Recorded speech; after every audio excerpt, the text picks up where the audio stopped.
মানুষ একটা মেয়ের ইজ্জত গেলে হাজার মেয়ের ইজ্জত যায়। তা বলে থাকে এই মেয়েটাকে দর্শন করা হয়েছে, তার বিচার কি হবে? তাকে সাজা দেওয়া হবে। তাকে সাজা দেওয়া হবে, এমন কঠিন সাজা দেওয়া হবে যেন লোকে দেখে শিক্ষা পেয়ে যায়। কোনো হসপিটালের ডাক্তার না এই কেসটা করে, এমন ভয় কেঁপে যাবে সবাই। দেখো মেয়ে ছেলের বিচার তো মেয়ে ছেলেই চাইবে, বেটা ছেলে তো আর চাইবে না। বেটা ছেলেরা তো মেয়েদের নারীদের দর্শন করার জন্যই আছে, তাদের নষ্ট করার জন্যই আছে।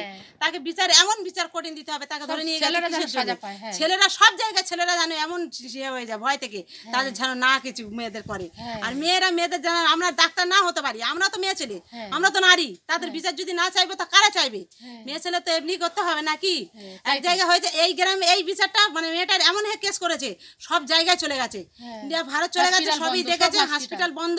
তাকে কেমন ভাবে বিচারটা দেওয়া হবে, আর তাদের সাজা এমন হবে, তারা এমন ভাবে সাজা পেয়ে যাবে, তাদের ফাঁসি চাই।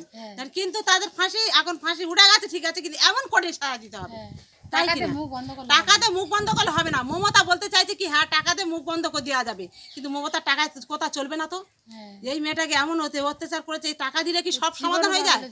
তার জীবন, হ্যাঁ জীবনের বদলে জীবন চাই। কেন বলছে তার মা বাপ কষ্ট করে মানুষ করে তাকে বড় করে, তাদের আশা ছিল ডাক্তারি করাবে, তাদের ভবিষ্যৎ, তাদের আশার আকাঙ্ক্ষা সব নষ্ট করে দিল। তাদের বাম্মাদের কি হচ্ছে, তার বিচারটা তাকে কে চাই আমাদের। এই ভেবে আজকে আমি বলছি বলে না, এইটা সব মেয়েরাদেরও বিচার চাই।